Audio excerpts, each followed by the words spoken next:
never found. Never found. Writing inspiration, we the underground. We paved the way for the famous, yeah, the underground. The pioneers remain nameless here in the underground. The majors and the players who get praise and say they made it. Ain't got say they good and polished like a diamond in the underground. When they lose touch with their roots and need another sound, the industry climbs down into the underground. We be the mom and pops, they the incorporated. They love and we're unknown, hated amongst our own. Contracts made to escape into a good like they be saying. Some lucky to get paid for a John Hancock on papers. Related to the favorite, somehow gets people famous. With no talent, I talent lame. There's only room for one in the game. It's still folks very dedicated. Don't hate that some have made it, but why is one throne? Welcome to What's Hittin'. I'm your host, Snookie Blaze.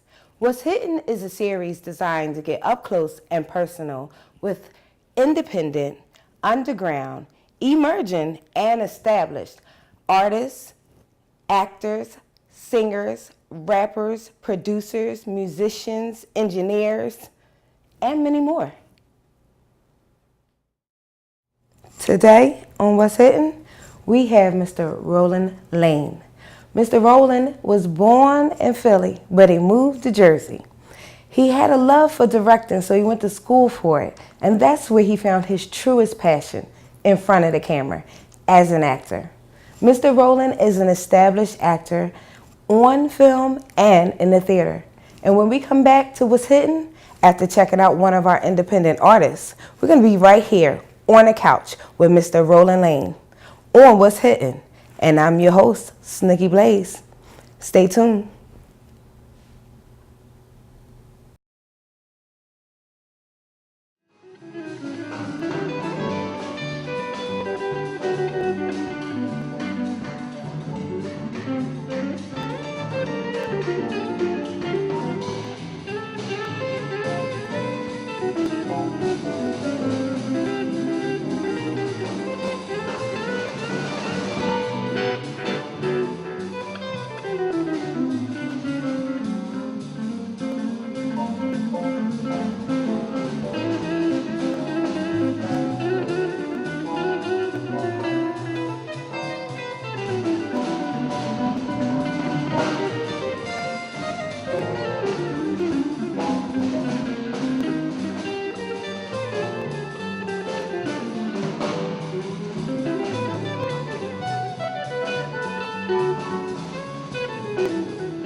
And welcome back to What's Hittin'. And like I promised, Mr. Roland Lane is here blessing the couch of What's Hittin'. And I'm your girl, Snookie Blaze.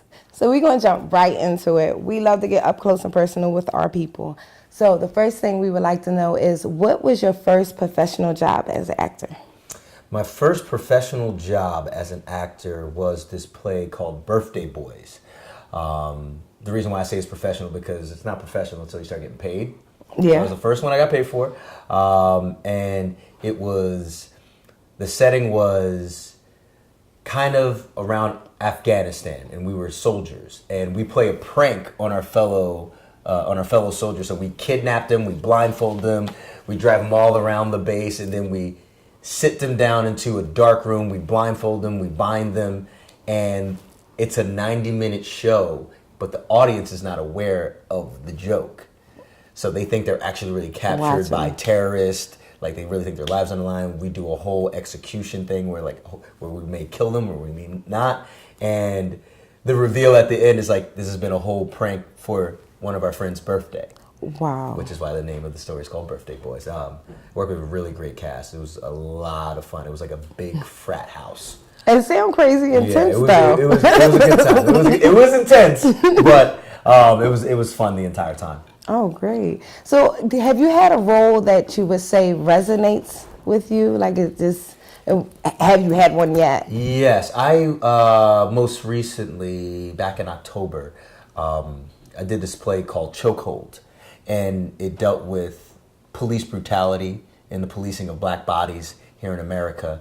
And what's very strange about this story is that it has some kind of relevance to kind of what happened recently with the four black people that abducted the mentally challenged white man. And in our story, we kidnap a white man. There's four of us. One guy's directing, and we're gonna execute this person on camera and then release it to make a point of like things need to start changing. Everything that we've done, we've marched, we've held protest, we've tried to get legislation in a certain way. We always have this outcry, and it's this cry for help. And my character, out of everyone, my role in that was everyone was educated. Everyone was like this high. They went to great schools. They were very well spoken by people, and I was, basically the example what they see of what the police fear. An educated black man. They're just like, we don't want to go down this path before because we're just sick and tired of it. And that role really resonated with me. I got to play around with silence a lot. And there was a bunch of different moments in the play where it's just like I had this moment of where it's just like me in the center of everything and I'm just silent. And you're trying to just wonder like what's going on with this guy. It's just like it harkens back to no one has the right answer yet. Everyone has ideas and opinions on what's the best way to solve it, but a lot of us as black people don't know what we can actually do to change that. And that role and that whole experience was really, really great. It was something. It was like almost a level of like catharsis. It's just like you see this stuff happening, you see these videos, you see these stories, and you feel like you can't do anything about it. But in this kind of form with a play, and people would come see it, so it's easier for people to digest it, I guess, in a play form than would it be an actual real life video or real life depiction of it. And so yeah, that one. That's the one that sticks on, and That's the especially since this recent activity just popped up with Yeah, it kind of reawakened. It was an that exact feeling and that- parallel. yeah. It was like I cannot believe someone actually did What was in the our movie in a playwright sense. wrote. Not 2 months later, the exact scenario happened. I was like, this is it's getting to the point for some black people where Yeah. they don't know what they don't know what to do. So they some of them take extreme measures to prove a point. And that's not what we need to do. Like that's what the play came down to. It's like that's not the way how we solve things. Yeah. It's real. It's real. People are angry. People are tired. People are fed up, and just to see that parallel in that movie, and it actually something like that really took place almost like frame from frame. That had to be like very eerie in a sense. Like you like watching it, it's like, are you? That's not my trailer. That's not my trailer. That's not my trailer. This is you not know. a promotion for my play. This came out afterwards. Like, Yes. Yeah, it was. That's deep. So what do you say would be one of your most challenging roles? Oh man, this had to be a role. I don't even know if I can even repeat this. Hey, this is what's hitting. You have to repeat it. You gotta be truth and honest in here. So my first full-length play that I did right out of acting school was with one of our professors. And the name of the play is called Mercury Fur. And it takes place in a post-apocalyptic world. And the character that I'm portraying doesn't have a name. I'm just referred to as the party guest. And what happens with the other characters is that they're setting up this scenario that's my fantasy. So I can now save them from the world that they're in and bring them to safety. Now, my fantasy is I want to rape and kill a 12-year-old boy dressed up like Elvis. And as you can assume, completely and utterly just so far away from anything. You're out of character. I'm like, how do I like create that? Like, how do I make it come through on stage? Like, this is my want. Like, this is my fantasy. Like, this is what like I dream. Like, this what gets me going. And I mean, thankfully, I had a girl that I was pursuing in real life at the time, where I was able to substitute. I was like, all right. Yes. Without the raping and killing part, just the want, picture, of another person. Yes, in that instance. That was rough, but I got there. Okay. I got there. I got great feedback from a lot of the people that came out and saw it. They're like, "Yo, when you got on stage, like the play just went like this." I was like, "You did your job." I'll take that because it was rough. It was late nights where I'm just sitting there like, I can't believe I'm gonna do how am I digest this character? Like, how am I gonna make this real? I can't even. I can't. My mom went to see that show. My mom came to see that show, and like I'm on stage, and there's at one point where the stage directions say I'm playing with myself on stage. You ain't tell Mom she could have skipped that one? Of course. I would never, absolutely never tell her, give her a heads up. Like, let her be just like with everyone else in the audience. Shocked. Like, you might want to smack you afterwards, just in case. But yeah, that was a challenging one. That was right out of school. As soon as I was out of acting school, boom, right into that. And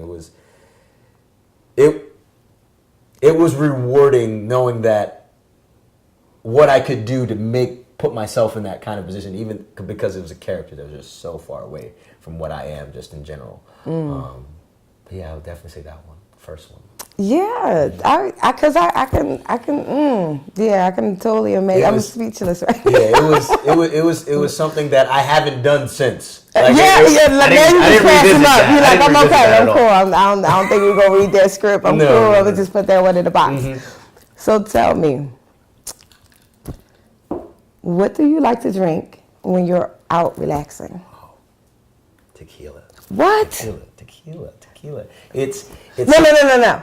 When he comes right back, he's going to make us this drink. It's tequila, guys. Something with tequila, and we're going to get it in. Okay, so right after this independent artist, we're going to be in our mixology segment, and he's going to make it for us. You're watching What's Hitting. Keep it rolling, because we'll be right back.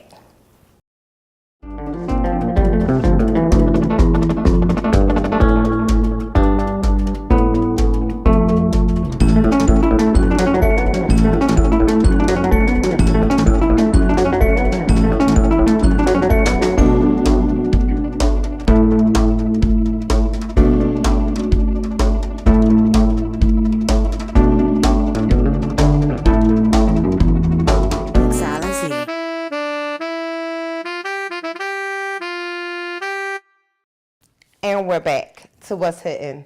I am so excited because right now with all these ingredients, I don't even care what it tastes like. I just want to see all this fit in one cup. Because usually it's just a one-shot hitter with me. So we want to see what he actually comes up with. I'm very excited. So what's the name of your drink first? So I've been going back and forth with this, but I think I've settled on Hot to Try. Hot to Try.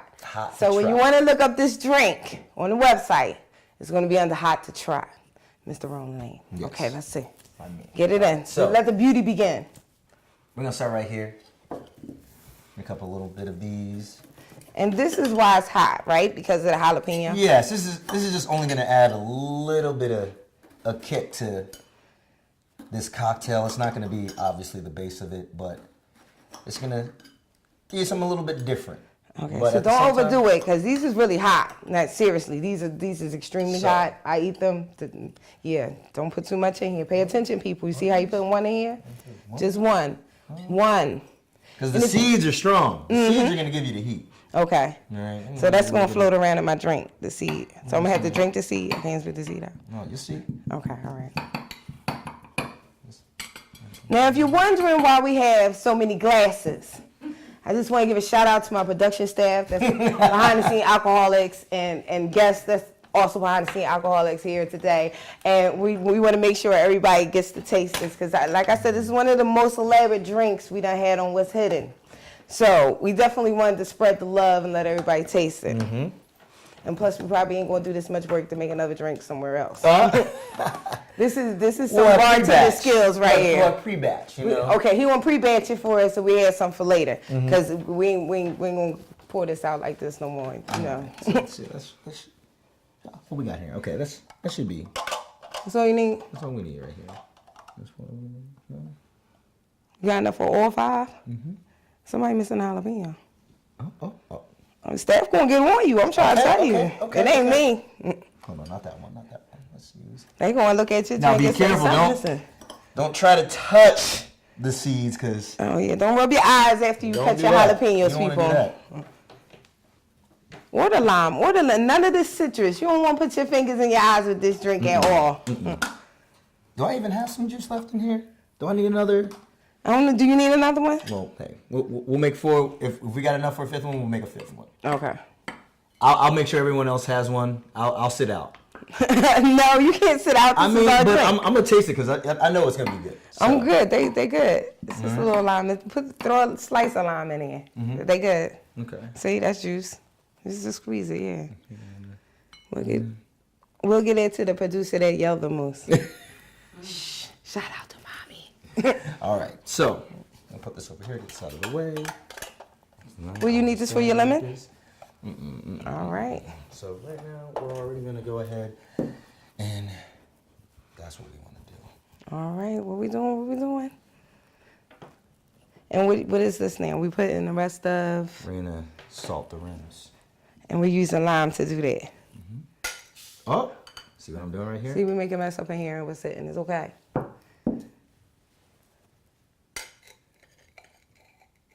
So you only get a little taste of salt. Like most of them put it all the way around. Not you. You're like, nah, you don't get all that. You just get a little hit of. Get a little hit.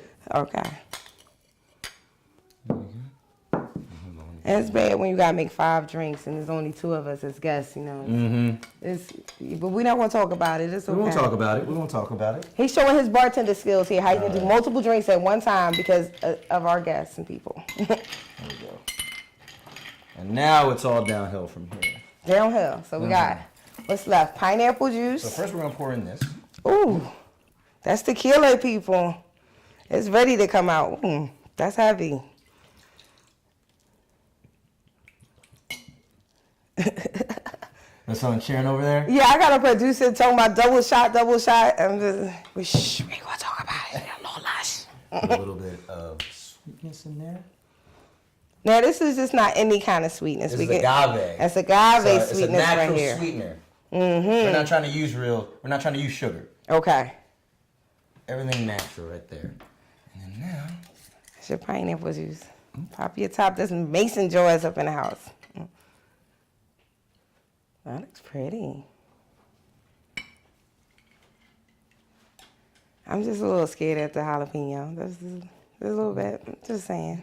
you don't need to be scared of jalapeno. So does the citrus even the kick out from the jalapeno? Yes. Okay. You may need a little bit more pineapple for this last one. Okay. But then right now, I'm just gonna do a little stir. We get the tall glasses. We get the tall glasses. Yeah. Stir it up a little bit. The idea, if we had a shaker, we shake this. You know I had one, right? Could have told me. It wasn't on his She list. gonna tell me this now? It wasn't on his list. After the drinks. People, it wasn't on his list. If he would have said I need a shaker, it would have been here. Bam, boom. Where's the come in with producer everything. at? We come in with everything. That's not the producer's fault. All right. So I'm gonna give you Yes. this one. Oh, thank I'm gonna you. give you that one. All right. I'm gonna And y'all gotta see the little dip of the salt right here, cause I'm gonna need that, right? Yes, Drink you are. where the salt is, right? Where the salt is. Okay. Cheers. What you think? That is nice. Oh, that is nice. Okay. All right. Okay. I like this. Oh my God. Okay. You don't even taste the jalapeno. All right. We're going to be right back. We're going to check out an independent artist. We're going to come back and we're going to, with our artist right here, Mr. Roland Lane. He's going to tell us some more about the things that he's into while we sip our what's this? Hot to trot. Hot to trot. Hot to trot. It don't even taste hot. It's like the perfect blend of loveliness in your mouth. We'll be right back to What's Hitting. I'm Snookie Blaze.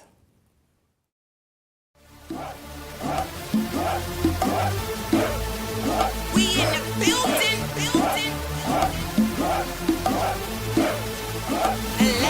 Don't get it twisted. And we're back to What's Hitting. If y'all don't know nothing about a drink, now y'all seen all them ingredients. It turned into a beautiful wonder that's just, it's so delectable in your mouth. It's unexplainable. There's a lot of doubt. Undescribable. It was a lot of doubt. Just a little bit, because he had like 9 ingredients, and it was like, wow, like that might take a minute to make. So I was just a little skeptical, but it's wonderful. Thank you. You're welcome. I'm totally still in this too. Shh. We gonna call it Snookie Blaze after this, and he ain't never gonna know nothing about it. Our next question for you would be, what do you wish that you would have known when you first started acting that you know now? To take your time. Really? Yeah. A lot of things, especially when you're analyzing a script or even when you're just trying to figure out the scene. So much can get lost about like, all right, like it's so hard because now I know what to look for. I'm like, what I shouldn't be looking for is like, what are the other characters' stories in regards to me? And it's really like, no, like that's where the truth comes out, because I should be surprised. I should not know everyone's point of view. Mm-hmm. So when I first started acting, like, oh, this person's coming from here, this person's coming from here, I'm like, no, that doesn't matter. So you kind of learned the whole script. It's about just me, like what I'm coming from, like where my point of view is, and the colorfulness, the magic will start to happen is when someone brings their point of view and I bring my point of view, and I don't know what theirs is, and we clash, and it's a negotiation. And I wish I knew that when I first started out acting. It's like, take your time and just focus on what your character wants. So you're versed in theater and film. Yes. Which one would you say you prefer? I love theater.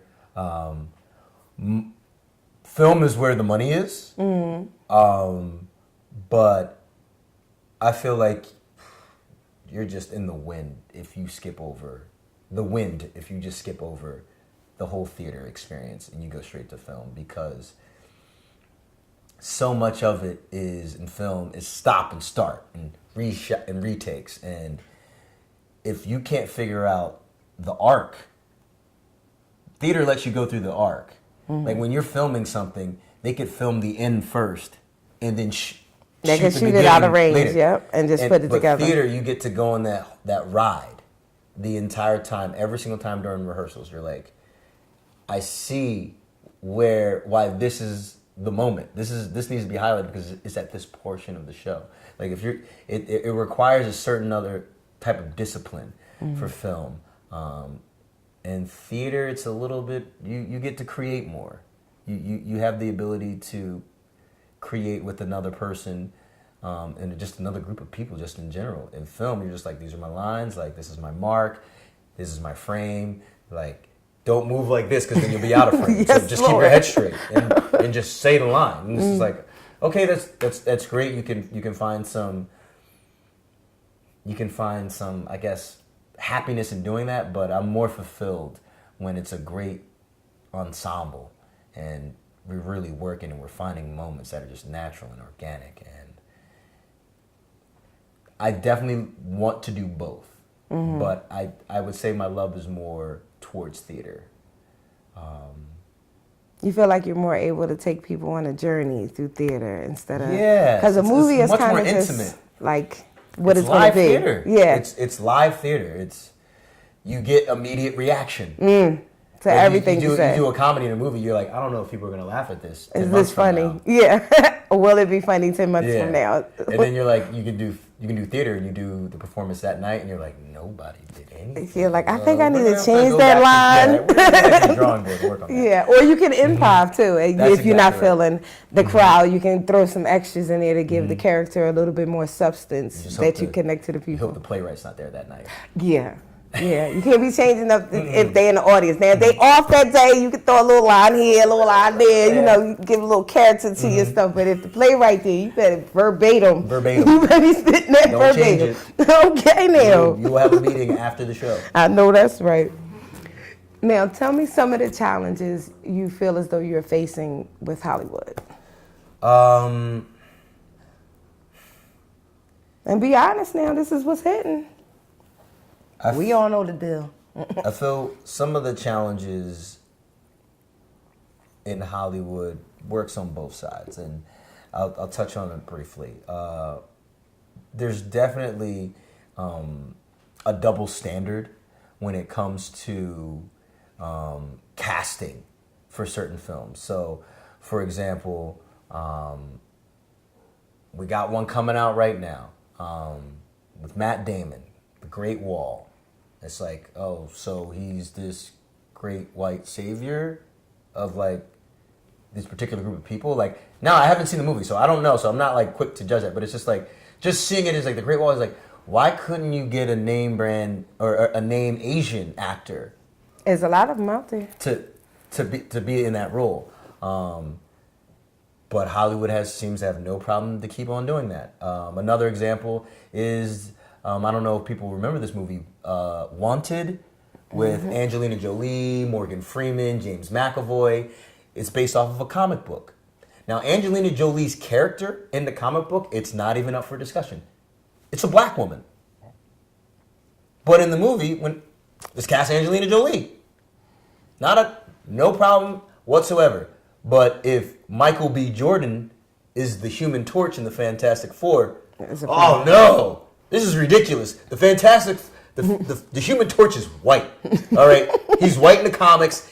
He needs to be white, and you're like, but wait a minute, I can show you example upon example of when the person has been of another ethnicity in the actual original play or the comic book, and they switched it around and casted a white person in its stead. And it's the amount of work sometimes. I feel like when we get people in certain positions that don't do the work, it reflects on all of us. And yes. It's a shame because that's not the same for white people.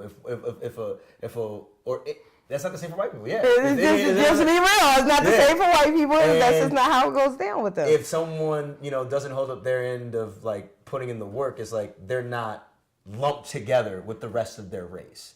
It's just like it's so much about that. It's like that's why it's like just do the work, do the work, do the work, do the work. What would you tell some of our aspiring artists as advice?